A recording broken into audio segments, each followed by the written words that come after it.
আলহামদুলিল্লাহ আলহামদুলিল্লাহি নাহমাদুহু ওয়া নাস্তাঈনুহু ওয়া নাস্তাগফিরুহু ওয়া নু'মিনু বিহি ওয়া নাতাওয়াক্কালু আলাইহি। রব্বুল আলামিন ফিতনা ফাসাদের যুগে দুনিয়ার সমস্ত কাজ থেকে বিরত রেখে উলামায়ে কেরামদের মজলিস, জাকিরিন, শাকিরিন, সাদিকিন, অনেক আল্লাহর খাস বান্দারা এই মজলিসের মধ্যে আছে, যাদের সঙ্গে সম্পর্ক রাখার জন্য আল্লাহ রাব্বুল আলামিন আমাদেরকে হুকুম করছেন, ওয়াকুনু মা'আস সাদিকিন। কিয়ামতের ময়দানে আল্লাহ রাব্বুল আলামিন বান্দাবান্দিকে মাফ করার জন্য ওসিলা তালাশ করবে। যারা মাহফিলে আমরা আসছি নিয়াজাদের সহিত, এই ওসিলা আল্লাহ রাব্বুল আলামিন মাফ করে জান্নাতের ঘোষণা দিতে পারে। সুবহানাল্লাহ। এই মজলিসটা এত বড় একটা দামি মজলিস। আল্লাহ রাসূল সাল্লাল্লাহু আলাইহি ওয়াসাল্লাম এই মজলিসকে বলছেন বেহেশতের একটা বাগান। সুবহানাল্লাহ। আমার আব্বাজান বলতেন, নিয়াত যাদের সহি প্রথম থেকে শেষ পর্যন্ত থাকে, যারা বিদায় হয়ে যাবে, বাড়ি বিদায় হয়ে চলে যাবে, আমল নামার মধ্যে কমপক্ষে হলেও 50 লক্ষ নেকি এরকম জমা হতেই পারে। একটা নেকির মূল্য সম্পর্কে আমরা হয়তো অনেকে জানি। আল্লাহ রাসূল সাল্লাল্লাহু আলাইহি ওয়াসাল্লাম উহুদ পাহাড়কে ইঙ্গিত করে বলছিলেন, পুরা পাহাড়টা যদি স্বর্ণের হয়ে যায়, এর যত মূল্য হবে তুলনা ছাড়া একটা নেকির মূল্য অনেক বেশি। একটা নেকির প্রয়োজন কি দরকার? আল্লাহ রাব্বুল আলামিন কোরআনুল কারীমের ভিতরে বলছেন, ফামান ইয়ামাল মিসকালা যাররাতিন খায়রান ইয়ারাহ ওয়া মান ইয়ামাল মিসকালা যাররাতিন শাররান। আল্লাহ বলছেন, যারা পরিমাণ তোমাদের নেকি থাকলে ফল পাবে, গুনাহ থাকলেও ফল ভোগ করতে হবে। যারা কাকে বলে? কাপড় ধুয়ে নিগড়ে পানি রোদ্রে ঝাড়া দিলে লক্ষ লক্ষ রেণু রেণু দেখা যায়, ওই এক একটা রেণুকে বলা হয় যারা। এই পরিমাণ গুনাহ থাকলেও তার ফল ভোগ করতে হবে। আমি বলছি না, আল্লাহ বলছে? আল্লাহ বলছে। তাহলে একটা নেকির অভাব, একটা গুনার কারণে জাহান্নামের শিকল হাতে পায়ে লাগতে পারে কি পারে না? পারে। তাহলে কিয়ামতের ময়দানে আল্লাহ মাফ করুক, একটা নেকির জন্য কারো ঠেকা যদি বাজে, সারা কিয়ামতের ময়দানে ঘুরে একটা নেকি সন্দেহের সুযোগ আছে? কেন নাই তাও জানতে হবে। কিয়ামতের ময়দানটা এত কঠিন হবে, এত ভয়াবহ হবে।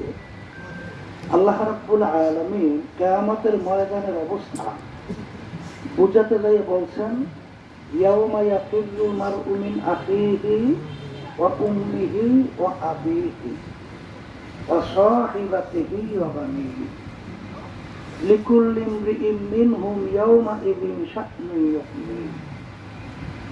আল্লাহ বলছেন, মা পর্যন্ত সন্তানের পরিচয় না দিয়া সন্তান থেকে মা ভাইগে যাবে। সন্তান যদি মা পরিচয় না দিয়া সন্তান থেকে ভাগে, তাহলে দ্বিতীয় মায়ের চেয়ে আপন কে থাকতে পারে? তাহলে ওই কঠিন মুহূর্তে কেউ কাউকে নেকি দেবে চিন্তা করা যায়? আবার বলেন যায়? তাহলে নেকি সন্দেহের জায়গা কোথায়? বলেন দুনিয়াতে। আজকে যারা মাহফিলে আসেন নিয়াজের সহিত, আল্লাহ যদি কবুল করেন, লক্ষ লক্ষ নেকি আমল নামায় দান করবে। আমরা যারা মাহফিলে আসছি জিসি না ঠকছি? বলেন জিসি। আর যারা আসে নাই ঠকছে। এখন আমরা তো বললাম জিসি আর ঠকছে, কিন্তু এক শ্রেণী মুসলমান দাবি করার পরেও আমাদের এই কথাগুলো শোনার পরে গুরুত্ব তো দেবেই না, বরঞ্চ আমাদের কথাগুলো নিয়ে তারা হাসাহাসি ঠিক কেন মারতে থাকে। আমি সেই বাজানদেরকে বলবো, পর্দা আলে মা বোনদেরকে বলবো, আল্লাহ রাব্বুল আলামিন মানুষকে বুঝ শক্তি দান করছেন, আকল দান করছেন, জ্ঞান দান করছেন। কেন? আল্লাহ রাব্বুল আলামিন বান্দা বান্দাকে বানাইছেন ইল্লা লিয়াবুদু। আল্লাহ আমাদেরকে বানাইছেন তারা ইবাদতের জন্য। তাফসীরের ভিতরে লেখে আয় লিয়ারিফু। আল্লাহ আমাদেরকে বানাইছেন তার পরিচয় লাভ করার জন্য, তার পরিচয় পাওয়ার জন্য। এখন পরিচয় পাইতে হইলে আপনার আমার জ্ঞান অনুযায়ী তালাশ তো করতে হবে। এখন তালাশ করবেন কিভাবে? শুনে, যাদের আকল আছে, রাস্তার ভিতরে গোবর বইয়ে আছে, গোবর চেনেন তো? ধারে কাছে কোনো গরুর চিহ্ন নাই, দেখাও যায় না। কিন্তু আপনি যখন গোবর দেখবেন তখন গরু আপনি দেখেন না, কাছে নাই, চিহ্ন নাই। আপনার জ্ঞান কি বলে? এখান থেকে গরু, তাহলে দেখেন গরু দেখেন নাই, কিন্তু আপনার জ্ঞানের কারণে আপনাকে উত্তর দিচ্ছে এখান থেকে একটা গরু। ঠিক আল্লাহর পরিচয় লাভ করার জন্য বান্দা বান্দি যখনই আল্লাহর যে কোনো মাখলুকাত কুদরতের দিকে তাকায় আল্লাহর পরিচয় পায়। এই জন্য হাদিসের ভিতরে আছে তাফাক্কুরু সাআতান ফি খালকিল্লাহ খায়রুম মিন ইবাদাতি সিত্তিনা ওয়া ফি রায়াতিন সাবঈনা ওয়া ফি রায়াতিন 80 সামা। আল্লাহ রাসূল সাল্লাল্লাহু আলাইহি ওয়াসাল্লাম বলেন, আমার উম্মতরা আর আল্লাহর বান্দা বান্দীরা আল্লাহর মাখলুকাত নিয়ে কিছু সময় যদি মুরাকাবা চিন্তা করে 70, 80, 60 বছর নফল ইবাদতের সব আমলনামা জমা হয়। সুবহানাল্লাহ। কেন জমা হয়? যখন নাকি আল্লাহর বান্দা বান্দী একটা ফুলের দিকে তাকাইয়া মুরাকাবা করবে, যেমন একটা গোলাপ ফুল, এই কত মনোমুগ্ধকর ঘেরান। এই গোলাপ ফুলের ঘেরান চলে আমাদের অন্তর ঠান্ডা হয়ে যায় না? এই ঘেরানটা কেউ দেখছেন? দেখা যায় না? আচ্ছা, ঘেরানটা কোন জায়গায় লুকাইত? কে রাখলো? কোথায় রাখলো?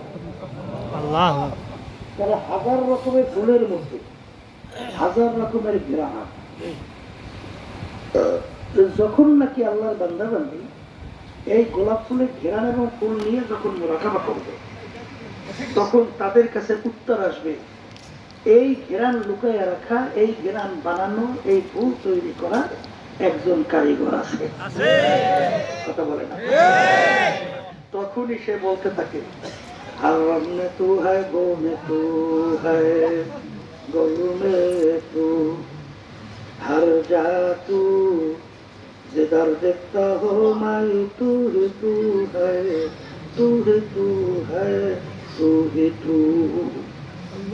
আমার দয়ার মালিক, আমি যখন ফুলের দিকে তাকাই, আমি যখন ফুলের ঘেরান নেই, আমি তো ফুল আর ঘেরান পাই না, আমি তো পাই তোমার ঘেরান, আমি তো পাই তোমাকে।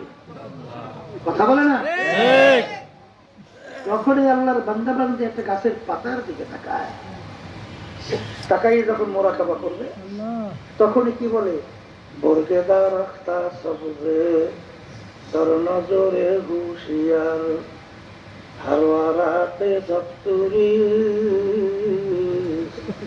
মারে পাতে কেরদেগা।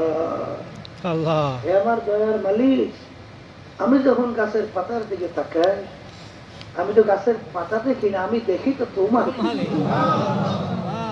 কথা ঠিক কিনা?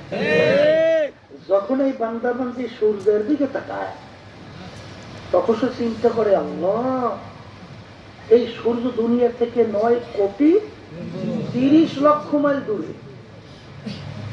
দুনিয়ার থেকে সূর্যটা প্রায় 13 লক্ষ গুণ বড়। এই 13 লক্ষ গুণ বড় সূর্যটা দুনিয়ার থেকে 9,30,00,000 মাইল দূরে অবস্থান করতেছে। যেদিকে সূর্যের তাপ বেশি উপরের দিকে, তাপ কম নিচে। সেই তাপ যখন ঠান্ডা জমিন, পানিতে ভরা জমিন, মাটি, গাছ, পানি, এই ছায়া, ঠান্ডার কোনো অভাব আছে?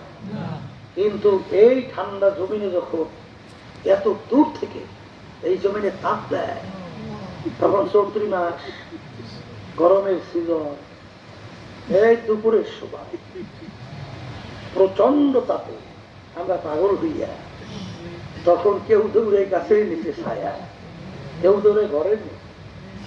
ওই সময় টিনের চালের ভিতরে কাউকে যদি 1 ঘন্টা বাইরে রাখা হয়, আর জ্যান্ত পাওয়া যায়, ওই যদি সত্যি হয়ে যায়। এই সূর্যটা কে বানাইলো, কিভাবে বানাইলো, কিসের মাধ্যমে ঝুলাইয়া রাখলো, এই যে আগুনের তাপ কে তৈরি করলো, কিভাবে তৈরি করলো, এর নিশ্চয়ই পরিচালনা করার একজন কারিগর আছে। তখন উত্তর আসবে, সে কারিগর আমার আল্লাহ। কথা ঠিক না?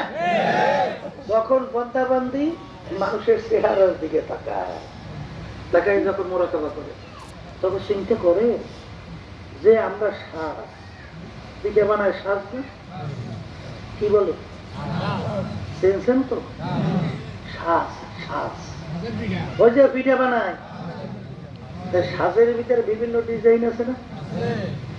এক রকমের ডিজাইনের শ্বাস দিয়া 1000 পিঠে বের করবেন, কয় ধরনের ডিজাইন হয়? হ্যাঁ না ভিন্ন ভিন্ন? যত পারেন এক ধরনের। তাহলে আমার মায়ের পেট থেকে, আপনার মায়ের পেট থেকে 10টা সন্তান, আল্লাহ 5টা সন্তান বের করছে, শ্বাস কয়টা? হ্যাঁ, তাহলে এক রকমের শ্বাস দিয়ে, এক ডিজাইন দিয়ে 5-10টা সন্তান আল্লাহ বের করলো, কিন্তু একটা সন্তানের চেহারার সঙ্গে ডিজাইনে আর একটা সন্তানের ডিজাইনের চেহারা কোনো মিল নাই। তখন ওই আল্লাহর বান্দাবান্দি তার জ্ঞানের মাধ্যমে চিন্তা করে, এ বানাই না, এই ডিজাইনকারী একজন কারিগর আছে। সেই কারিগরকে আল্লাহ। তাইলে আমার বাজানদেরকে বলবো, শোনে, আল্লাহ রাব্বুল আলামিন যাদেরকে আকল দান করছেন, জ্ঞান দান করছে, তারা তো সৃষ্টিকর্তার পরিচয় লাভ করে, ঠিক না? কিন্তু এক শ্রেণী যারা নাকি আমাদের কথাগুলো কোনো মূল্য দেয় না, গুরুত্ব দেয় না, হাসাহাসি করে, আমি তাদেরকে প্রশ্ন রেখে গেলাম, বাজান, কোরআনুল কারীম এখন আমাদের মাঝে আছে না? আছে। আসতে আসতে বলে আছে। আচ্ছা, কোরআনুল কারীমের ভিতরে আল্লাহ রাব্বুল আলামিন প্রায় 1500 বছর আগে নাযিল করছেন। এই 1500 বছর আগের নাযিল করা কোরআন কিয়ামত পর্যন্ত যত ঘটনা, সবার ভিতরে আছে না? আছে। কথা বলে না? আছে। আছে আছে। বলেন তো 15 বছরের ভিতরে কোরআনুল কারীমে যা যা বলছেন, এক কিঞ্চিত চুল কোনো পরিবর্তন হয়েছে না? যা বলছে তাই কথা, ঠিক না? এরপরে কোরআনুল কারীম আল্লাহ বলছেন, যালিকাল কিতাব লা রাইবা ফীহি, এর ভিতরে ভুল নাই, সন্দেহ নাই। আচ্ছা বলেন তো, এই 1500 বছরের ভিতরে এত আবিষ্কার শুনতেছেন বর্তমানে, যুদ্ধের সময় শোনেন না? অত আমাদের মাথায় ধরে না, কি আবিষ্কার করছে? কিন্তু কোরআনুল কারীমে ভুল বের করতে পারছে না, পারবে কোনদিন না। তাহলে কোরআনুল কারীম সত্য,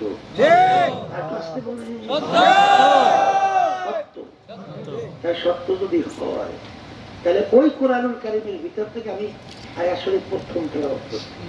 প্রত্যেকটা জান্দা যার রূহ আছে, তার একদিন না একদিন মৃত্যুবরণ করা লাগবে, মরা লাগবে, মৌতের শরাব পান করতে হবে। ওয়ালাউ কুনতুম ফি বুরুজিন মুশাইয়াদা, কেউ যদি শক্ত পাথরের পাহাড় কাইটাও লুকাও, মৌতের হাত থেকে যখন সময় আসবে মালাকুল মাউত সময় মতো তোমার কাছে হাজির হবে। কথা বলে না? এই কবরের যাত্রীরা, মরুণ্য পথের প্রতীকে ভালো করে মনটারে বুঝাও। মুসা আলাইহিস সালাতু ওয়াস সালামের সঙ্গে আল্লাহর সঙ্গে কথা হইতেছিল। হ্যাঁ, এই মুসা আলাইহিস সালাতু ওয়াস সালামকে আল্লাহ বলেন, তুমি আপনি কি চান? যা চান তাই তো দেব। মালিক কি চাইলে ভালো হয়? নেকের সাথে হায়াত বাড়াইয়ে দেওয়া। নেকের সাথে হায়াত বাড়াইয়ে দেওয়া। মালিক নেকের সাথে হায়াত বাড়ানোর জন্য দোয়া চাবো, কি পরিমাণ বাড়াইবে? তাহলে প্রত্যেক পশমের বিনিময়ে 500 বছর করিয়া, প্রত্যেক পশমের বিনিময়ে 500। এখন হিসাব করে দেখেন কত বছর হয়। পশমের সংখ্যা কত? হ্যাঁ, আচ্ছা।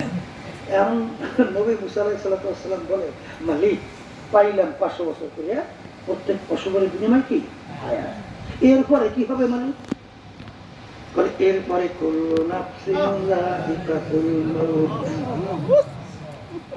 এরপরও মালাকুল মউত সময় মতো হাসিল হবে। তখন আল্লাহ নবী মুসা আলাইহিস সালাতু ওয়াস সালাম বলে, মালিক আর লাগবে না, আমি তৈরি আছি।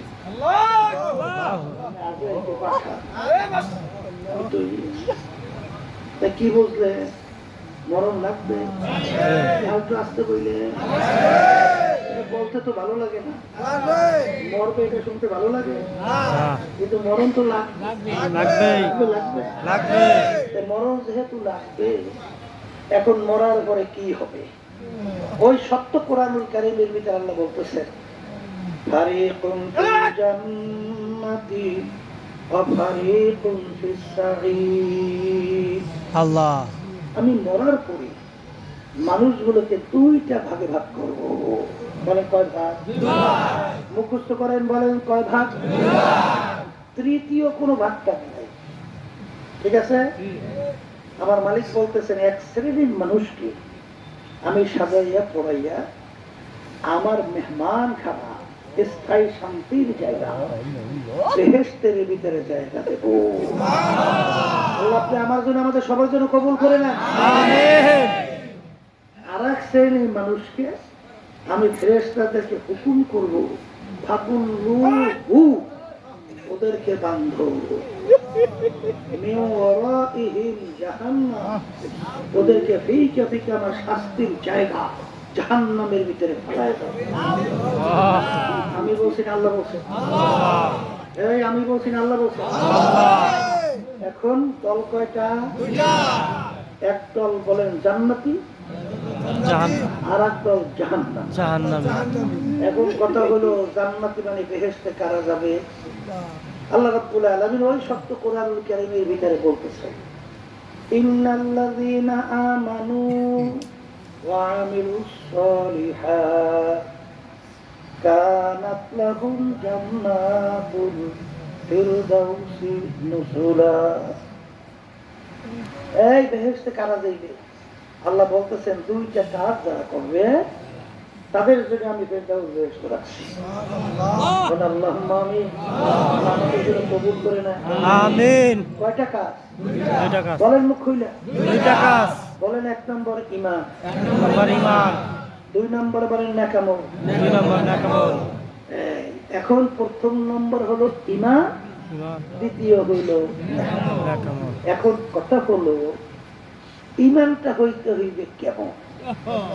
আল্লাহ রাব্বুল আলামিন সত্য কালামের ভিতরে বলতেছেন, আমিনু কামা আমানান নাস, তোমরা ঈমান আনো, ঈমানের ধরনটা হবে সাহাবায়ে কেরাম যেভাবে ঈমান আনছিল। বলেন ঈমানের ধরন হইবে কাদের মতো? আবার মুখ খুললে বলেন সাহাবায়ে কেরামদের মতো। কথা ঠিক আছে?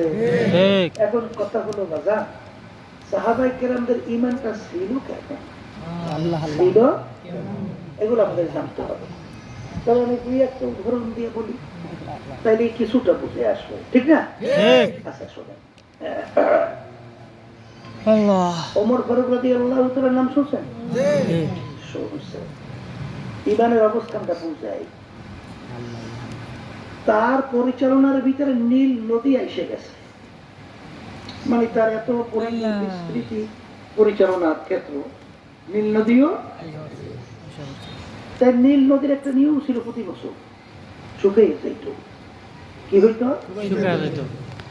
আর ওই পানি এত গুরুত্বপূর্ণ, প্রয়োজন। ওই পানি খাইয়া মানুষ বাঁচত, আর ওই পানিতে ফসল হইত, ফসল খাইয়া মানুষ বাঁচত। বোঝেন কত বড় গুরুত্ব? এখন পানি আসবে কিভাবে?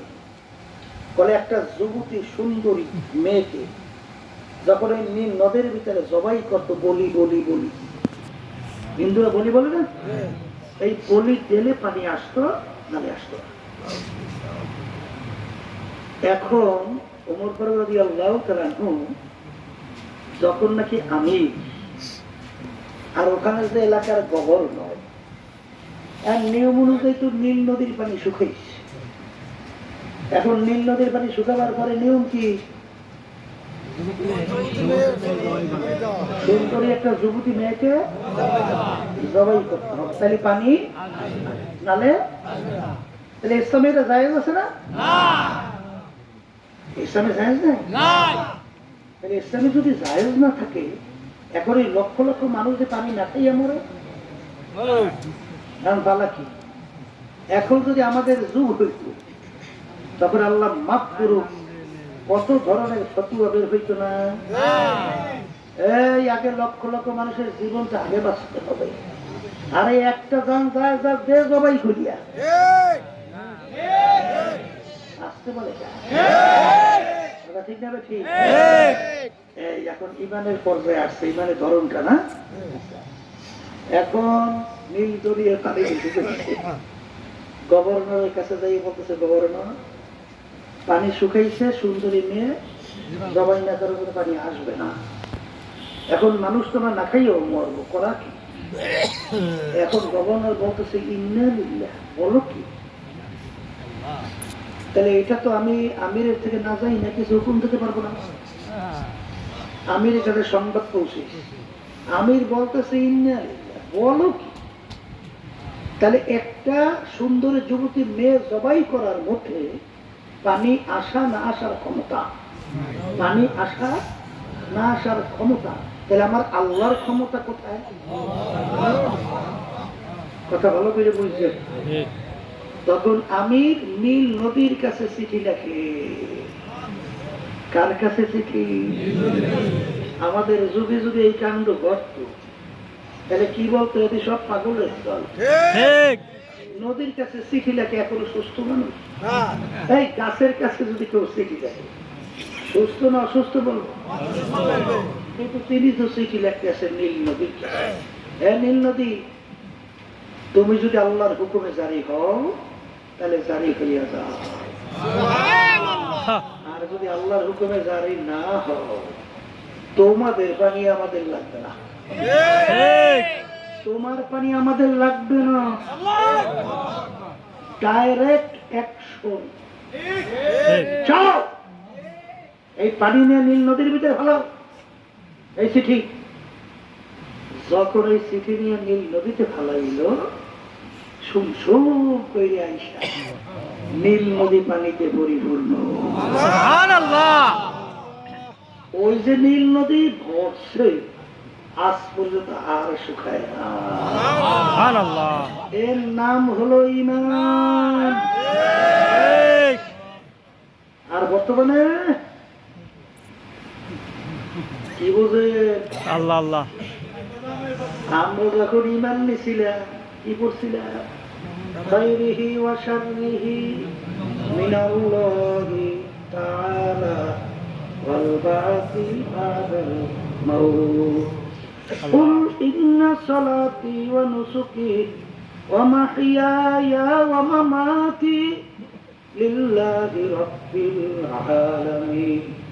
আল্লাহ রাব্বুল আলামিন বলেন, হাবিব গো আপনি বলে দেন আমার বান্দা বান্দীদেরকে, আপনার উম্মতদেরকে, আপনার উম্মতদের নামাজ, রোজা, ব্যবসা বাণিজ্য, রাজনীতি, যাহা কিছু বলে সব কিছু হবে একমাত্র আমি আল্লাহকে রাজি খুশির জন্য। কথা বলছেন না? আচ্ছা, এখন আসেন, আমি আমার ভাইদেরকে বলে পড়তে না বন্ধুদেরকে বলবো, তার ইমানটা হইতে আমাদের নির্ভেজাল। বলেন আবার বলেন। এই আল্লাহ রাসূল সাল্লাল্লাহু আলাইহি ওয়াসাল্লাম এখন বলতেছেন, আখলিস দীনাকা ফীকা আমালুল কলিল।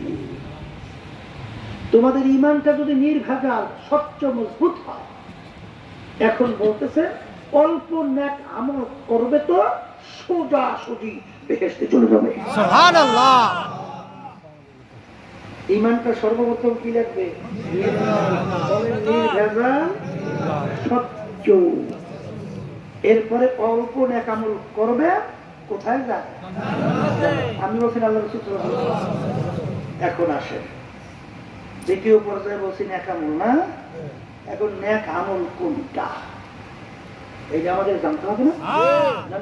নেক আমল করবো কিভাবে? প্রত্যেক নামাজের মধ্যে আল্লাহ রাব্বুল আলামিন আমাদেরকে শিক্ষা দেয়, ইহদিনাস সিরাতাল মুস্তাকিম। হে আমার মালিক, আপনি আমাকে সিরাতাল মুস্তাকিমে চালান, সিরাতাল মুস্তাকিম দেখান। কথা বলেন ঠিক। সিরাতাল মুস্তাকিম কোনটা? আল্লাহ রাব্বুল আলামিন শিক্ষা দেয়, সিরাতাল্লাযীনা আন'আমতা আলাইহিম। যেই পথে চলার পরে আপনার পক্ষ থেকে যাদের উপরে আপনার নেয়ামত বর্ষিত হয়েছে, অর্থাৎ যেই আপনার বান্দা বান্দীদের উপরে আপনি রাজি খুশি হয়ে গেছেন, তাদের পথে আমাদেরকে চালান। এখানে কিন্তু আল্লাহ সরাসরি বলেন নাই যে মালিক আপনি আমাকে করে নেব হাদিসের রাস্তায় বলছে না। আবার বলে বলছে কি বলছে? এই যাদের উপর আপনার নেয়ামত বর্ষিত হয়েছে তাদের পথে আমাদেরকে চালান। এ দ্বারা রহিত হয়ে গেছে একদল বাইরেছে আহলে হাদিস। কথা হয় না? এরা হাদিসে আমল করবে, আল্লাহ বলছে আচ্ছা কয় না? বলছে একদল বাইরেছে আহলে কোরআন। কথা বলেন না কেন?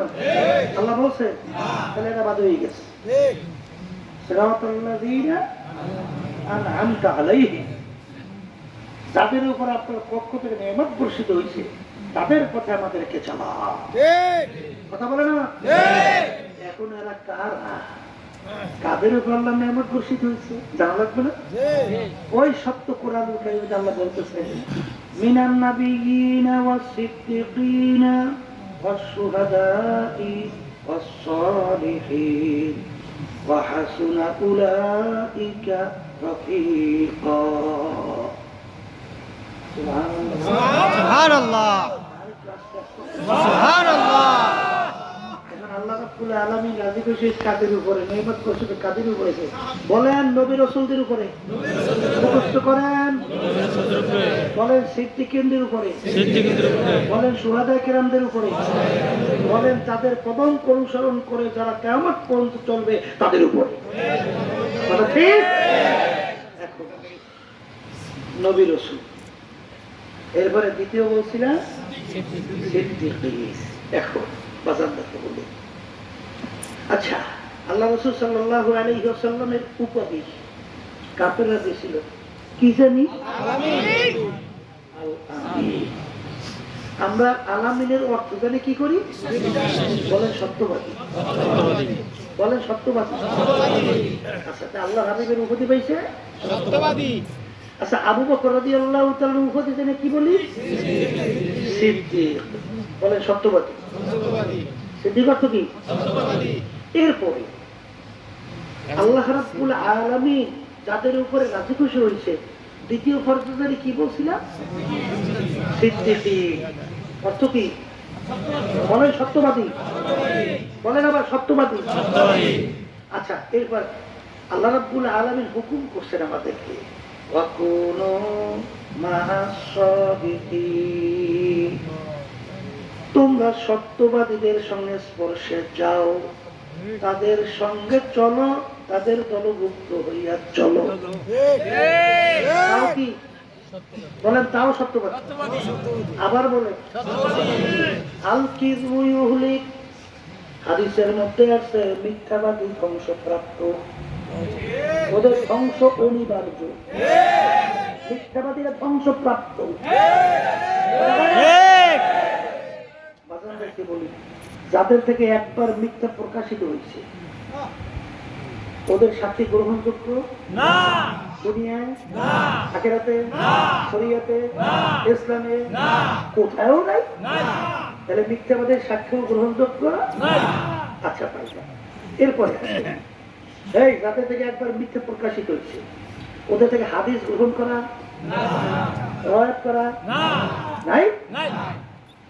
তাহলে মিথ্যাবাদী ওদের থেকে হাদিস গ্রহণ করা যায় না, ওদের সাক্ষীও গ্রহণযোগ্য না, ওরা ধ্বংস প্রাপ্ত। আল্লাহর হাবিবের উপাধি পাইলাম সত্যবাদী, সিদ্দিক আবু বকর রাদিয়াল্লাহু আনহু উপাধি পাইলাম সত্যবাদী। আল্লাহ হুকুম করছেন সত্যবাদীদের সঙ্গে সম্পর্ক রাখার জন্য। আল্লাহ রাব্বুল আলামিন খুশি হয়েছে, রাজি হয়েছে সত্যবাদীদের উপরে। কিন্তু বর্তমানে যে বাংলাদেশে একদল ভাই গেছে, নাম দিয়েছে ইসলাম, ওতে পা হইতে মাথা পর্যন্ত সব মিথ্যা। আপনার জানা আছে কিনা জানি আছে না? পা হইতে মাথা পর্যন্ত সব মিথ্যা, সব মিথ্যা। তাহলে এই মিথ্যুকের দল কখন আল্লাহর হাবিবের উম্মত হতে পারে না, তার দলভুক্ত হতে পারে না। এই মিথ্যুকের দল ওদের ধ্বংস অনিবার্য। ওরা আবু বকর সিদ্দিক রাদিয়াল্লাহু আনহু দলভুক্ত না। আল্লাহ রাব্বুল আলামিন ওদের সাথে সম্পর্ক রাখতে নিষেধ করছেন। কথা ঠিক না? মিথ্যা বলা অভ্যাস হলে ইহুদি গো, নাসারা গো, খ্রিস্টান গো। দেখেন না বর্তমানে যুদ্ধ চলতে আছে, যত মিথ্যা বলে সরকার ইহুদি খ্রিস্টান গো।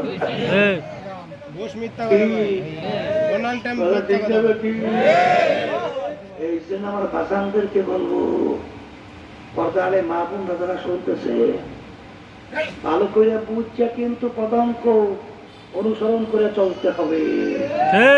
মন চাইলে যেদিকে ইচ্ছে সেদিকে পা বাড়ানো যাবে না। খবরদার। কারণ কি আল্লাহ রাসূল সাল্লাল্লাহু আলাইহি ওয়াসাল্লাম বলেন, এই আমার আগের নবীর উম্মতদের ভিতরে ৭১-৭২ দল ছিল, আমার উম্মতদের ভিতরে ৭৩ দল হবে, এর ভিতরে ৭২ দল ধ্বংসপ্রাপ্ত হবে, জাহান্নামে চলে যাবে, একটা দল নাজাত পাইয়া নাজি জান্নাতে চলে যাবে। হাদিস কিন্তু সহিহ, মিশকাত শরীফ হাদিসে আছে, তিরমিজি শরীফ হাদিসে আছে, সহিহ হাদিস। আর এই আল্লাহর হাবিবের উম্মতের ভিতরে ৭৩ যে দল হবে, এরা কিন্তু ইহুদি, নাসারা, খ্রিস্টান, অন্যান্য ধর্ম অবলম্বী, এই সব মিলে যে ৭৩ দল তা কিন্তু না। যারা আল্লাহ হাবিব সাল্লাল্লাহু আলাইহি ওয়াসাল্লামকে নবী মানছে, যারা আল্লাহর উপর ঈমান আনছে, এই উম্মতদের ভিতরে ৭৩ দল, এর ভিতরে ৭২ দল ধ্বংসপ্রাপ্ত হবে, একদল নাজাত পাইয়া জান্নাতে যাবে। সাহাবায়ে কেরাম প্রশ্ন করলেন, আল্লাহ রাসূল কোন দল বেহেশতি? আল্লাহ হাবিব বলেন, মা আনা আলাইহি ওয়া আসহাবি, আমি এবং আমার সাহাবা সেই পথ নিজ আদর্শের মধ্যে আছি, যারাই থাকবে নাজাত পেয়ে জান্নাতে। সুবহানাল্লাহ। জোর করে বেহেশতে যাই না, জোর করবে সম্ভব না, নিজেরা কোরআন এবং হাদিস বানাইয়া দাও। আল্লাহর বেহেশতে যাওয়া যায় না, ওই সাদ্দাতের মতো নিজেরা বেহেশত বানাই হলো এই বেহেশতে যাইয়ে। আর কোরআন এবং হাদিস অনুযায়ী দেখানো পথ বেহেশত, আর যাইতে হলে চিন্তা ভাবনা করে পথ করতে হবে। ঠিক কিনা? আমি আমার ভাইদেরকে বলবো, বিশেষ করে মাদারী হোক, ইসলামের জন্য উর্বর একটা জমি, ইসলামের খাঁটি, আব্বাজান থেকে শুরু করে আমি আসতাম, এরপরে তো আসতেই আছে। এই মাদারীপুরের মানুষের ইসলামের প্রতি যে আন্তরিকতা, অন্যান্য জায়গায় কিন্তু অনেক কম দেখা যায়। ঠিক কথা ঠিক না নাকি? ঠিক এই আজকে যে আমরা জায়গায় মাহফিল করতেছি আলহামদুলিল্লাহ, দেখেন আজকে এই আল্লাহর বান্দা এই জমিন দাদাজার রহমাতুল্লাহ আলাই তার নামে ইসলামের জন্য তখন দিয়ে গেছে। সুবহানাল্লাহ কথা খেয়াল করে, হ্যাঁ সেই কথা নাকি? আল্লাহ আল্লাহর বান্দার বেহেশত বিচার দরজা বলন্দ করুক, আল্লাহকে মাফ করে দেও, আমিন আল্লাহ তার কবরকে বেহেশতের বাগান বানায় দেয়, আমিন এবং আল্লাহ রাব্বুল আলামিন আল্লাহর যারা আছে সবাইকে দিনদার হিসেবে কবুল করে নেয়, আমাদেরকে বরকত দান করুক, আমিন। বিপদকে হেফাজতে রাখুক, আমিন এবং এই দিনই প্রতিষ্ঠানের প্রতি আল্লাহ আমাদের সবাই মনদের ঝুঁকাইয়া দিনই প্রতিষ্ঠান যেন সুন্দর প্রতিষ্ঠান হয়, আল্লাহ যেন সবাই মন ওইভাবে তৈরি করে দেয়। আমিন আল্লাহুম্মা আমিন। আমিন আর এই প্রতিষ্ঠানের মাধ্যমে এলাকার ভিতরে প্রতি ব্যক্তি পর্যায় পর্যন্ত দিনের দাওয়াত যেন আল্লাহ পৌঁছায় দেয় এবং দিনটা পেয়ে সবাই যায়। কিন্তু বাজান আল্লাহ তো পরীক্ষা করবে না, কি করবে? পরীক্ষা করব আল্লাহ পরীক্ষা করবে। পরীক্ষা পাস না করে তো বেহেশতে যেতে পারবে না। ওই পরীক্ষার সময় যে পাস করবে সেই বেহেশতে যাবে। ঠিক মাঝে মাঝে কিছু পরীক্ষা আসে না, এই যে 2026 জাতীয় নির্বাচন হইল না, এই সময় তো পরীক্ষা ছিল না। ঠিক ওই সময় তো আমি চিন্তা করে দেখছি আল্লাহর কুদরত, বুঝছেন, আমাদেরকে আল্লাহ হেফাজত করছে। কারণ কি তা জানেন? এই যে সমঝোতাটা, এইটা পরে জমাত নিয়ে গেছে ঐক্য জোট হিসাবে, নেতৃত্ব নিয়ে গেছে তাদের হাতে, কিন্তু আমরা করছিলাম সমঝোতা, ঠিক করছিলাম ইসলাম দেশ মানবতার কল্যাণের জন্য। কিন্তু ওরা যখন এইটাকে নিয়ে গেছে হাতের ভিতরে পরিচালনা, স্টিয়ারিং, ওরা পরিচালনা হাত যখন চালাইতেছে, সেখানে ওরা জামাতের আমির কি বলল, তারা ক্ষমতায় যেতে পারলে শরিয়া অনুযায়ী, ইসলাম অনুযায়ী রাষ্ট্র চালাবে না। আউযুবিল্লাহ এটা কি আপনাদের জানা আছে তো? না জানা আছে তাহলে জানা থাকে, মাশাআল্লাহ, আমি খুশি হয়েছি। তো ওই সময় আমরা চিন্তা করছি রাজনীতি করি আল্লাহকে রাজি খুশির জন্য, ইবাদতের জন্য, জান্নাতে যাওয়ার জন্য, জাহান্নাম থেকে বাঁচার জন্য। আর এবারে 2, 4, 5, 10টা 15টা 20টা এমপি যদি চাই, এত বিএনপিও দেয়, ঠিক এত আওয়ামী লীগও দেয়, ঠিক তাইলে সেই ইসলাম নিয়ে দৌড় দিলাম, আমি ঝামেলি করলাম, এত জেল খাটলাম, আমি জেলেও তো গেছিলাম। আব্বাস রহমতুল্লাহর বিরুদ্ধে 18টা কেস হয়েছিল, তার গাড়ি আঘাত করে ভেঙেও ফেলেছিল, আমাদের কত লোক শাহাদত বরণ করছে, বিনা দোষে আমাদের কেন্দ্রীয় অভিযোগের ভিতরে ঢুকিয়া, কেন্দ্রীয় আমাদের দায়িত্বশীলদেরকে নিয়ে উল্টা বাইনটা তারপর বিড়ে কত অত্যাচার করছে এই কিছু কয়েকটা এমপির জন্য না ইসলামের জন্য? ইসলামের জন্য এই ইব্রাহিম বিন আদম রহমাতুল্লাহি আলাইহি বলকের বাদশাহী ছাড়ছে আল্লাহকে পাওয়ার জন্য। বলকের বাদশাহী ছাড়লো আল্লাহকে পাওয়ার জন্য। সাহাবায়ে কেরাম আল্লাহর হাবিব সহ হিজরত করলো, বাড়িঘর ফালাইয়া, আত্মীয় স্বজন ছাইরা, এমনকি পেটের ক্ষুধার পেটের ভিতরে পাথর বাইরা হিজরত করলো আল্লাহকে পাওয়ার জন্য। আর বর্তমানে এক শ্রেণীর ইসলামের নামে নাম দিয়া আল্লাহকে ছাড়ে ক্ষমতা পাওয়ার জন্য। ইসলাম ছাড়া মানেই তো আল্লাহকে ছাড়া। কারণ আল্লাহ কি বলছেন? ইন্না দীনা ইনদাল্লাহিল ইসলাম। এই ইন্না দীনা ইনদাল্লাহিল ইসলাম। তাহলে আল্লাহ ইসলাম নীতি আদায় শুরু করে খুশি, কথা ঠিক না? ঠিক এই নির্বাচনে জাতীয় পরীক্ষায় শোনা গেছে, আল্লাহ মাফ করুক, মাথার উপরে আছে কিনা জানি না, থাকতেও কিছু আমাদের সরমনের কিছু মুজাহিদের কথা শুনছি, আমাদের কিছু দায়িত্বশীলদের কথা শুনছি, আন্দোলন সহ অন্যান্য সহযোগী, এরা এই পরীক্ষার মাঠে অনেকে ইসলামের পক্ষে বাক্স বাংলাদেশে তখন একটাই ছিল। কয়টা? একটা এই মারেফত কুম্বুজ বনে আগে শরিয়া ছাড়া মারেফত হয় না, আসতে হয় শরিয়া ছাড়া। আগে শরিয়া তো ঠিক করে লিখি, আগে বিয়ে করতো, তারপর বাচ্চা কাচ্চা চিন্তা করতো,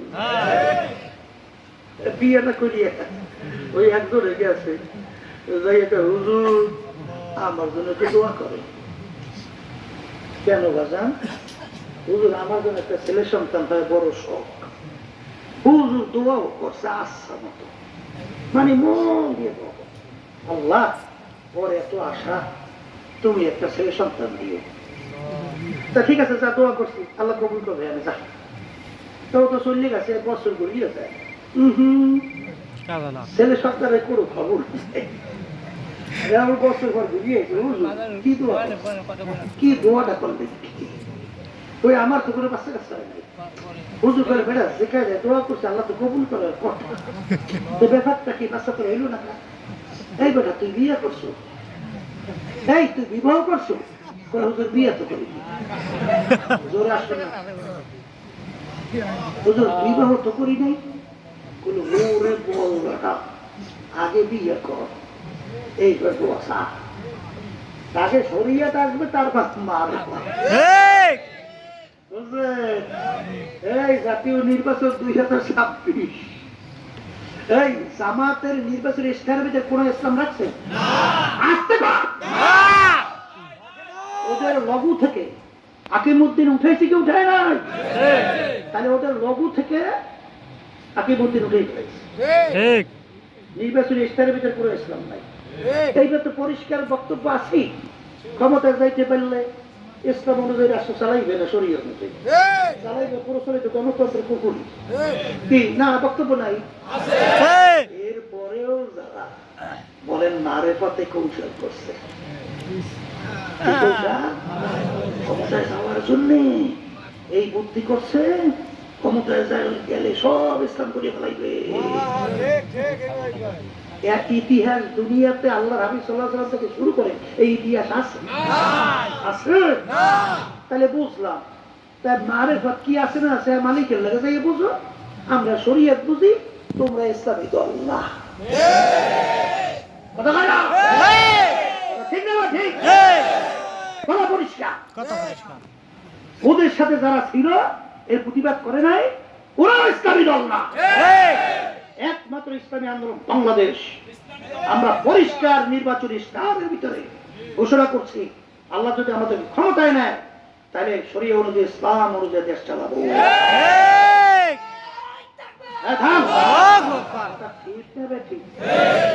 এটা কি অনেকে মনে হুজুর এই কথা এখন বলেন, আর এত পরিষ্কার নির্বাচনী জাতীয় টেলিভিশন আমি ভাষণ দিচ্ছি, শোনেন নাই না? দেখেন নাই?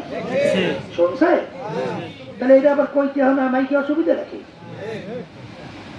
সেই কথা বলতে চাইছিলাম। আমার বাচ্চাদেরকে বলবো, পর্দারে মানুষদেরকে বলবো, আল্লাহ রহমতে ইসলামের পক্ষে এখন বাক্স একটাই। এই পরীক্ষায় যারা সর্বনের মুরিদ দাবি করিয়া, যারা ইসলামী আন্দোলন দাবি করিয়া, যারা সহযোগী সংগঠন দাবি করিয়া, যারা নাকি ওই নির্বাচনে হাত পাকা প্রতীকের পক্ষে, যারা কাজ না করিয়া চুপ রয়েছে, কি রয়েছে? অথবা তলে তলে অন্যত্র খাতির বাতাইছে, খাতির কথা বাংলা বোঝেন নাই, আর প্রকাশ্যে অন্যত্র চলছে। অথবা নির্বাচনের পরে তাদের অ্যাক্টিভিটিস একেবারে নিষ্ঠুর হয়ে গেছে, কোনো কাজকর্ম করে না। এই শ্রেণীর লোকদেরকে কোন কমিটি, মুজাহিদ কমিটি হোক, আন্দোলন হোক, সহযোগী সংগঠন হোক, কোথায় কোনো সদস্য পদেও নেওয়া যাবে না। তাতে কমিটি পূর্ণ হোক বা না হোক, 5 জন পাবেন, 5 জন দিয়ে কাজ করবেন। আল্লাহর কাছে কেউ ঠিকাদারি নিয়ে আসি নাই, ঠিকাদারি নিয়ে আসি নাই যে ইসলাম প্রতিষ্ঠা করবই, এই ঠিকা নিয়ে আসি নাই। আর সেই সাধ্য অনুযায়ী আল্লাহর হুকুম চেষ্টা করা। ঠিক? নূহ আলাইহিস সালাতু ওয়াস সালাম 900 বছর পর্যন্ত দাওয়াত দিয়েছে না? 80 জন আর নিছে মুসলমান হয়েছে। এতে নবী নবুয়তি গেছে না? আল্লাহ রাসূল সাল্লাল্লাহু আলাইহি ওয়াসাল্লাম তার চাচাদেরকে দাওয়াত দিয়ে আনতে পারেন। এতে আল্লাহর হাবিবের নবুয়তি গেছে না? এই আমাদের অসুবিধা নাই। আবার অনেকে হতাশা হয়, এত বছর ধরে রাজনীতি করি, আমরা কোনো ক্ষমতাই যেতে পারলাম না, কিছু করতেই পারলাম না। হ্যাঁ, আমি কপাল পোড়া। বাজার 5 ওয়াক্ত নামাজ আমরা পড়ি না। আচ্ছা 5 ওয়াক্ত নামাজ পড়ি বলে হতাশ হয়েছেন কেনা কেনা? নামাজ পড়ে হতাশ হন না? না, নামাজ ছাড়িয়েছেন কেনা কেনা? তাও ছাড়েন না। অসম্ভব। তাহলে আমরা নামাজ পড়ি, মালিকের হুকুম পালন করি, আকিমুস তোমরা নামাজ প্রতিষ্ঠা করো। একই হুকুম আকিমুদ্দিন, হুকুমের কোনো পার্থক্য বিন্দু নাই। ওটা আমরের সিগা, এটা আমরের সিগা। আকিমুস সালাহ, নামাজ প্রতিষ্ঠা করো। আকিমুদ্দিন, দিন প্রতিষ্ঠা করো। তাহলে নামাজ না পড়ি যদি আমরা হতাশ না হই, তাই দিন প্রতিষ্ঠার কাজে যাই আমরা হতাশ হবো কেন? প্রশ্নই তো আসে না। ঠিক। আল্লাহর রহমতে আপনাদের দোয়ার বরকতে আমার তো কোনো হতাশ আসে না। ঠিক। সবচেয়ে বড় হতাশ হওয়ার কথা ছিল আমার, কারণ এই মিশনটা তৈরি করছিলাম আমি। ঠিক। ঠিক। এই সব আল্লাহর বান্দাদেরকে, ইসলামী দলগুলোকে সব এক জায়গায় নিয়ে আসার প্রচেষ্টা করছিলাম আমরা। ঠিক। কথা বলছো, তাহলে এখানে এই অবস্থায় রাখতে পারি নাই, এই কষ্ট আপনার চেয়ে আমার বেশি লেগেছে। কিন্তু আল্লাহর রহমতে ইসলামের স্বার্থের কারণে আল্লাহর খুশি কোন হতাশ তো হই নাই, বরং আল্লাহর জজবা গেছে। কারণ আপনাদের মাদারের ফিরে অবস্থা কি জজবা কমে গেছে না? হ্যাঁ? না, বাড়বে আল্লাহর রহমতে। আল্লাহর রহমত বাড়বে। বাড়বে, বাড়বে, বাড়বে। কবুল করে না। এই জন্য কথা বেশি লম্বা চাম্বা না, কেউ রাগ করলেন না, মাত্র কথা না বললে বুঝবেন কেন? এই জন্য কিছু কথা বললেই যায়। যাই হোক, যেই কথা বলতে চাইছিলাম, এই ওয়ালা তাহিনু ওয়ালা তাহজানু ওয়া আনতুমুল আ'লাউনা ইন কুনতুম মুমিনিন। আল্লাহ। আমার মালিক বলেন তোমাদের ভয় চিন্তা নাই, তোমরাই বিজয় হবে যদি মুমিনের চরিত্র অর্জন করতে পারো। আর মুমিনের মূল হলো কুল ইন্না সালাতি ওয়া নুসুকি ওয়া মাহইয়ায়া ওয়া মামাতি লিল্লাহি রাব্বিল আলামিন। আমাদের নামাজ, আমাদের রোজা, আমাদের বাইচা থাকা, মইরা যাওয়া, আমাদের ব্যবসা বাণিজ্য, বিবাহ শাদী, আমাদের রাজনীতি, আমাদের দল, সব কিছু হবে একমাত্র আমার মালিকের রাজি খুশির জন্য। বলেন কথা ঠিক কিনা? এ আল্লাহর বান্দারা, এ পর্দার আড়ালের মা বোনেরা, কোনো চিন্তা নাই। হাজার আমার দাদা রহমাতুল্লাহি আলাইহি বলতেন, আপনাদের মুখে শুনছিলাম সন্তান মাকে চাই না দুধ খাবে, এই শক্তি বাচ্চার নাই।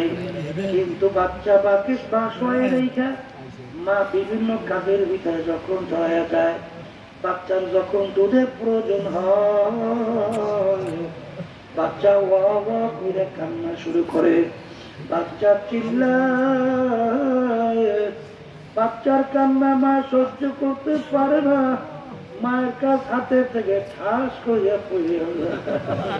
বাচ্চার কান্না মা সহ্য করতে পারে না, মা দৌড় দেয়, যাইয়া বাচ্চাকে ধরে, বাচ্চার তামাম গায়ে পায়খানা প্রস্রাবের ভিতরে ভরা, মা বাচ্চাকে রাগ করে আগুনেও ফালায় না, পানিতেও ফালায় না, ধোয়াইয়া পোছাইয়া মশাইয়া কুলের ভিতরে নেয়, আদর করে চুমা দেয়। আমার মালিক আরে মা সন্তানকে যত মায়া করে, তার সে শত গুণ, হাজার গুণ, লক্ষ গুণ, কোটি গুণ বেশি মায়া করে আমার মালিক বান্দা বান্দিকে। আমাদের গুনাহ পাহাড় পরিমাণ, কিন্তু দেলটাকে ভাঙে দুই চোখের পানি ছাইরা খালেস তাওবা কইরা আমার মালিকের দরবারে দুই হাত উঠাইয়া আল্লাহ। যদি একটু করুণ সুরে ডাক দাও, এ আমার দয়ার মালিক, নাফরমান তোমার দরবারে হাজির, ডাকতে দেরি আমার মালিক আমার ডাকের মধ্যে সারা দিতে দেরি করবে না। আমি যে কুঠির ভিতরে আছে, আমার মালিক বলেন মান আতানি আমশি